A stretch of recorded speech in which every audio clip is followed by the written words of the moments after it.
సందర్భాన్ని వాడుకోవడానికి బాగా ఉపయోగించుకుంటారు చంద్రబాబు నాయుడు గారు అనేటువంటిది సహజంగా రాజకీయాల పట్ల కాస్త ఆసక్తి ఉన్నటువంటి వారు, రాజకీయాల మీద అవగాహన ఉన్నటువంటి వారు ఇట్టే పసిగట్టేటువంటి విషయం మళ్ళీ కొత్తగా చెప్పాల్సినటువంటి పని లేదు.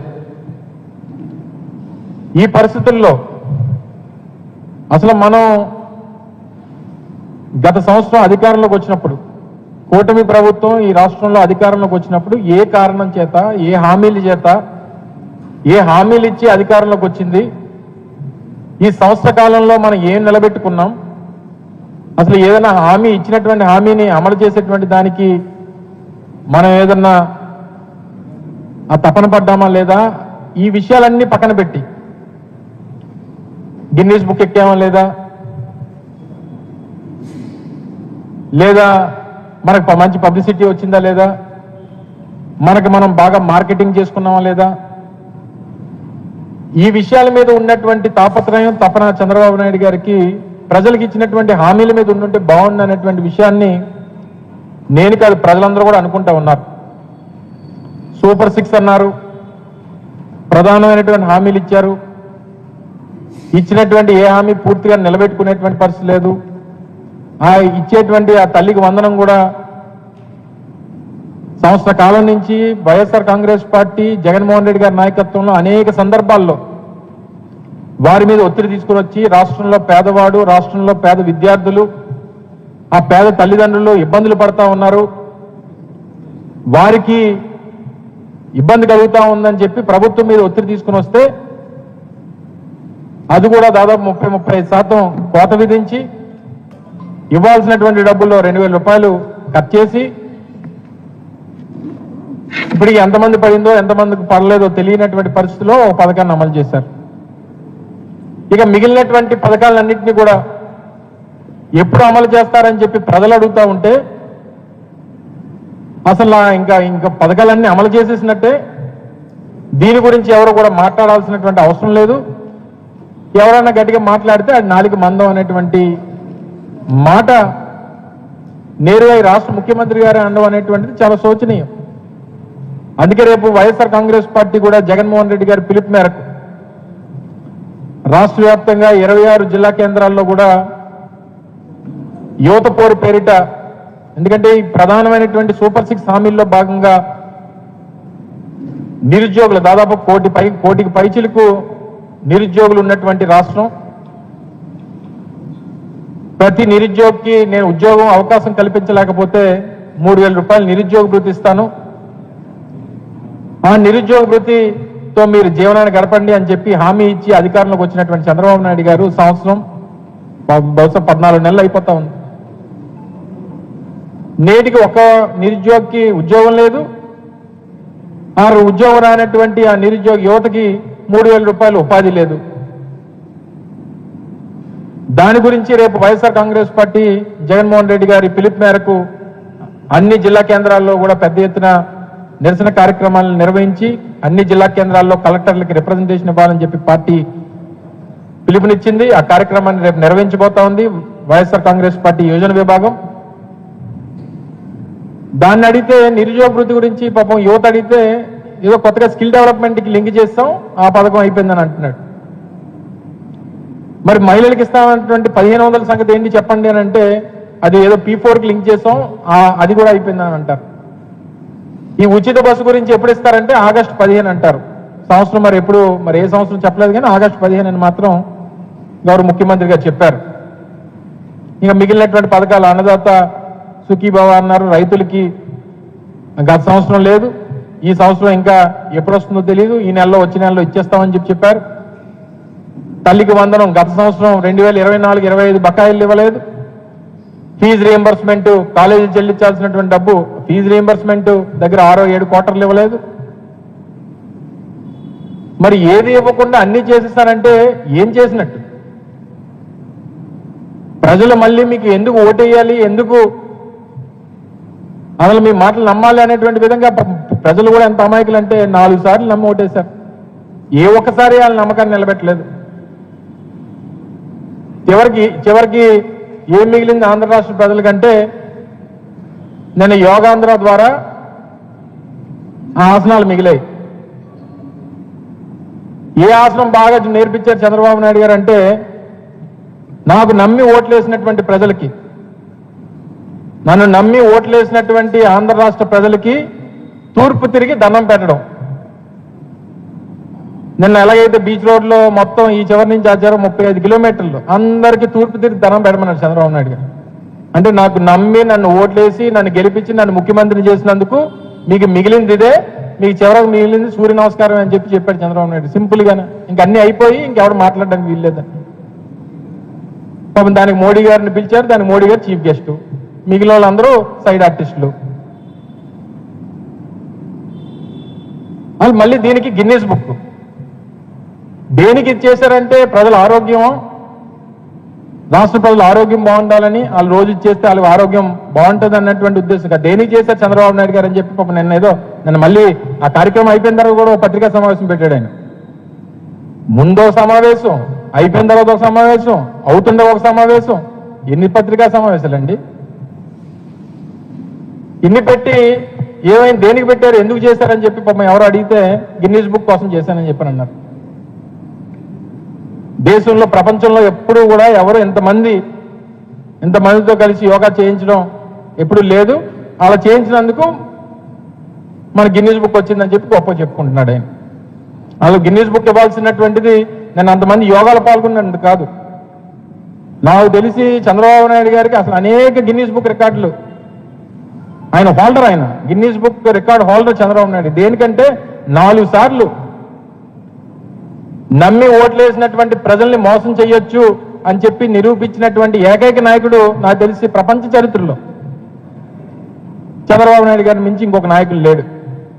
దానికి గిన్నీస్ బుక్ ఇవ్వాలి చంద్రబాబు నాయుడు గారు. లేదా చంద్రబాబు నాయుడు గారి మీద 2005వ సంవత్సరంలో అనేక కేసులు, ఆయన మీద వచ్చినటువంటి అవినీతి ఆరోపణలు, కేసులు, సిబిఐ ఎంక్వైరీలు చేయమని చెప్పి అనేక మంది వారి మీద కేసులు వేస్తే ఆ రోజు నుంచి ఈ రోజు వరకు అంటే దాదాపు 20 సంవత్సరాలు ఆయన మీద ఉన్నటువంటి కేసుల్ని స్టే తీసుకొని వచ్చి నేటికి కూడా అది ఎంక్వైరీకి జరగకుండా ఆయన మేనేజ్ చేస్తున్నాడంటే మరి అంత మేనేజ్మెంట్ తెలిసినటువంటి నాయకుడు బహుశా నాకు తెలిసి ఇంకొక లేడు. దానికి చంద్రబాబు నాయుడు గారు గిన్నీస్ బుక్ ఇవ్వాలి.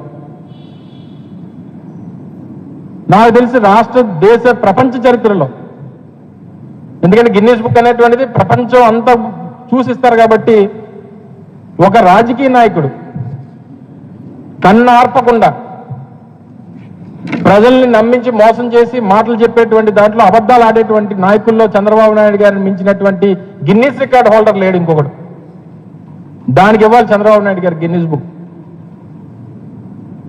ఇన్ని గిన్నీస్ బుక్ హోల్డర్, ఇన్ని అవార్డులు మీద పెట్టుకొని ఇంకెందుకండి ఇంకా గిన్నీస్ బుక్ కోసం తాపత్రయం? సరే, మంచిదే, యోగా కార్యక్రమం మంచిదే, జరిగింది. ప్రజలు చాలా మంది, లక్షలాది మంది ప్రజలు ఇబ్బంది పడ్డారు. లక్షలాది మంది ప్రజలు పిల్లల్ని, కొంతమందిని అయితే పాపం గిరిజన ప్రాంతాల నుంచి వచ్చినటువంటి పిల్లలు వాళ్ళ అవస్థలు చూశారు మీరంతా కూడా. ముందు రోజే 25,000 మంది 30,000 మంది పిల్లల్ని తీసుకొని వచ్చారు. వాళ్ళకి సరైన వసతులు లేవు, తిండి లేదు, నిద్ర లేదు. వాళ్ళు ఎప్పుడు వచ్చారో, ఎప్పుడు వెళ్ళారో, ఎందుకు వచ్చారో, ఎందుకు వెళ్ళారో తెలియనటువంటి పరిస్థితుల్లో అమాయకమైనటువంటి పిల్లల్ని, వాళ్ళని ఇబ్బంది పెట్టారు. సో ఇంతమందిని ఇబ్బంది పెట్టి మీరు సాధించింది ఏంటంటే మీ గిన్నీస్ బుక్, మీకు పబ్లిసిటీ, మీ మార్కెటింగ్. అది మీకు ఇంకో గిన్నీస్ బుక్ ఇవ్వాలి. ఇంత తక్కువ కాలంలో ఒక ముఖ్యమంత్రిగా ఈ 13 నెలల కాలంలో 1,65,000 కోట్ల రూపాయలు అప్పు చేసినటువంటి నాయకుడు బహుశా నాకు తెలిసి ఇంకొక నాయకుడు లేడు. అతి తక్కువ సమయంలో ఎంత అప్పు చేసినటువంటి నాయకుడు ఏ దేశంలో, ఏ రాష్ట్రంలో నాకు తెలిసి బహుశా ఉండడు. దానికి ఇవ్వాలి చంద్రబాబు నాయుడు గారు గిన్నీస్ బుక్. ఇన్ని రికార్డుల మీద పెట్టుకొని ఇంకా తాపత్రయ పడిపోయి ప్రజల్ని ఇబ్బంది పెట్టి, పిల్లల్ని ఇబ్బంది పెట్టి మోడీ గారి దగ్గర మార్కులు కొట్టేయాలి. మార్కెటింగ్లో మనకంట మించిన వాళ్ళు లేడు. 300 కోట్ల రూపాయలు ఖర్చు పెట్టారు. పోనీ వచ్చిన వాళ్ళందరికీ మ్యాట్లు ఇచ్చారంటే ఆ మ్యాట్లలో పాపం దానికోసం కొట్టుకున్నారు. ఇచ్చినటువంటి టీషర్ట్ల కోసం కొట్టుకోవడం, దాన్ని మేనేజ్ చేసేటువంటి సిస్టమ్ లేదు. ఆ వ్యవస్థల్ని సరిగ్గా ఆర్గనైజ్ చేసినటువంటి పరిస్థితి లేదు. అన్ని రకాలుగా అన్ని ఇబ్బందులే. తీరా ఇది ఎందుకు ఈ కార్యక్రమం, ఇంత పెద్ద ఈవెంట్, ఇంత పెద్ద హంగామా దేనికనంటే, సంవత్సరం అవుతుంది ప్రభుత్వం వచ్చి, మనం ఏ పథకాలు ఇవ్వలేదు, ప్రజల తాలూకా దృష్టిని మలచాలి, వాళ్ళు డైవర్ట్ చేయాలనేటువంటి ఉద్దేశంతో ఈ కొత్త స్కీమ్ని తీసుకొని వచ్చాడు. ఇలాగ 6 నెలలకు ఒకసారి ఏదో ఇటువంటి ఈవెంట్లు పెడుతుంటాడు.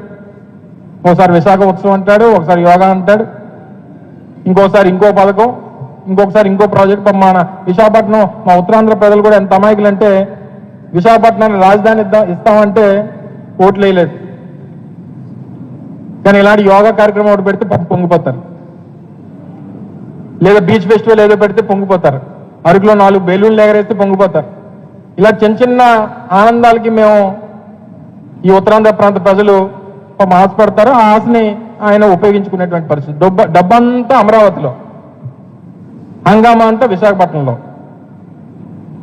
మీకు అన్ని ప్రపంచ స్థాయి కార్యక్రమాలకు వేదిక విశాఖపట్నం కావాలి, ఉత్తరాంధ్ర కావాలి. కానీ మీరు పెట్టుబడి పెట్టడానికి, ప్రభుత్వం డబ్బులు ఖర్చు పెట్టడానికి, ఇక్కడ వ్యవస్థల్ని లేదా ఈ ప్రాంతాన్ని అభివృద్ధి చేయడానికి మాత్రం మీకు విశాఖపట్నం అవసరం లేదు, ఉత్తరాంధ్ర అవసరం లేదు. చెప్పనండి, ఈ 13 మాసాల్లో విశాఖపట్నానికి కానీ ఉత్తరాంధ్రకు కానీ ప్రత్యేకంగా చేసినటువంటి కార్యక్రమాలు ఏంటో ఈ సంవత్సర కాలంలో చెప్పమనండి.